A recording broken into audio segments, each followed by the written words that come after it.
Digital Hindustan smart में आपका बहुत बहुत स्वागत है। मैं हूं गणेश, मुजफ्फरपुर की 5 बड़ी खबरों के साथ। पुलिसिया रौब की कहानी तो आपने खूब सुनी होगी। थाने में आम लोगों की पिटाई भी अब बेहद आम हो चुकी है, लेकिन जब पुलिस अपने ही अधीनस्थ कर्मचारी और अधिकारी की जब पिटाई कर दे और वो भी कर्मचारी व अधिकारी महिला हो तो बात कुछ और हो जाती है। फाकुली थाना के प्रशिक्षु दारोगा कविता कुमारी ने ऐसे ही आरोप अपने अधिकारी पर लगाया है। महिला आयोग में भी उन्होंने शिकायत की है कि उनके अधिकारी ओपी प्रभारी ने उन्हें थाने में भद्दी भद्दी गालियां दी, उनके साथ मारपीट की। जब उन्हें बचाने के लिए उनके भाई और उनके पति आए तो उनके साथ भी आरोपी ने दुर्व्यवहार किया और उन्हें जमकर पिटाई कर दी। उन्होंने महिला आयोग के साथ साथ पूरे मामले की जानकारी आईजी को भी दी है, एसएसपी को भी दी है। मामले की जांच शुरू हो गई है। इस संबंध में एसएसपी ने कहा पूरे मामले की जांच हो रही है। आरोपी कुछ भी कहने से तत्काल इनकार कर रहे हैं, लेकिन सूत्रों की माने तो आरोपी ने कहा है कि जो महिला थानेदार लंबे समय से गायब थी, बिना बताए उन्होंने कोई जानकारी नहीं दी थी अपनी अनुपस्थिति की। जब वो आई और उनसे पूछा गया आप क्यों गायब थी तो इस पर भड़क उठी। इसके बाद उन्होंने केवल उन्हें इस संदर्भ में जानकारी, लेकिन वो भड़क गई। मारपीट जैसी कोई घटना नहीं हुई है। इनको मेरे हस्बैंड को मेरा भाई है, मतलब वो भी छोड़ा, उसको भी ठेल दिया, उसका भी हाथ पकड़ दिए। अब ये एकदम सुन पड़े हुए थे, इनको समझ नहीं आ रहा था कि इनको इस तरीके से आता भाई क्यों कर रहा है। राजद के पूर्व विधायक मुसाफिर पासवान के 26 लाख लूटे गए पैसे उन्हीं के लोगों ने लूटा था। आज पुलिस जो खुलासा किया है उसमें कई चौंकाने वाले तथ्य सामने आए हैं। पुलिस ने अपनी रिपोर्ट में ये बात कही है कि जिस दिन लूट हुई थी उसमें मुसाफिर पासवान के पेट्रोल पंप के कर्मी ने ही लाइनर का काम किया था। उसने ही पूरी जानकारी दी थी अपराधियों को किस तरीके से उनके कर्मचारी पैसे लेकर निकल रहे हैं। और जब 26 लाख रुपए लेकर बाइक से उनका कर्मचारी निकला तो बाद में उसी व्यक्ति के सहयोग से उसके सारे पैसे लूट लिए गए। बाद में इसको लेकर काफ़ी बवाल हुआ था। पुलिस इसके लिए जांच टीम बनाई थी, लेकिन आज एसएसपी ने प्रेस कॉन्फ्रेंस करके भी पूरी मामले की जानकारी दी। पुलिस ने खुलासा किया कि मुसाफिर पासवान के पेट्रोल पंप के कर्मचारी ने ही पूरे मामले को लाइनअप किया था। अपराधियों से उसने साठगांठ कर रखी थी और जिस समय वो वहाँ से निकले उसकी पूरी जानकारी उसने बदमाशों को दी और उसके सहयोग से ही लूट को अंजाम दिया गया था।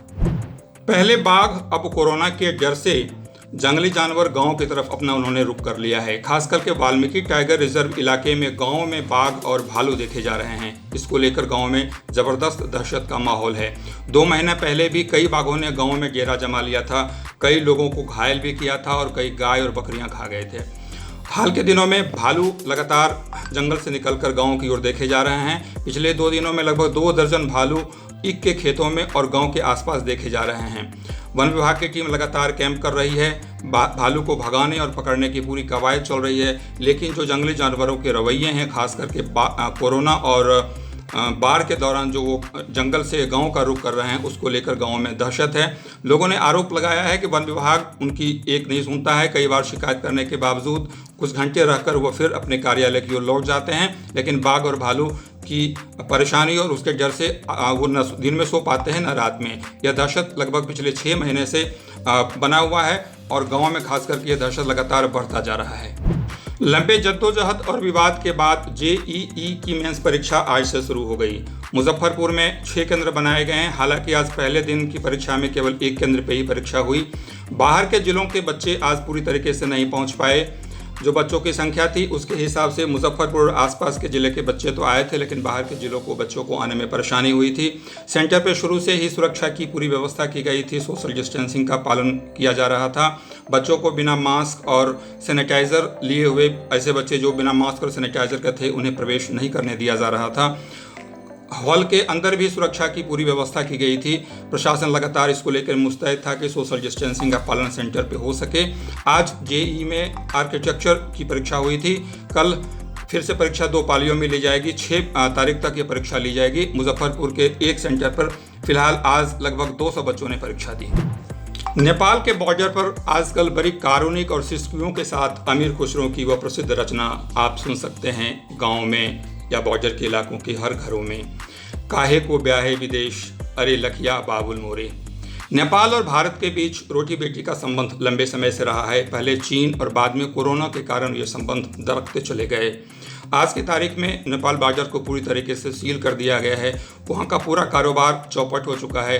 हज़ारों और लाखों की संख्या में ऐसे परिवार हैं जो नेपाल और भारत के बॉर्डर पे जो बाज़ार हैं, जो कारोबार है, उनसे उनकी रोटी चलती है, उनसे उनका परिवार चलता है।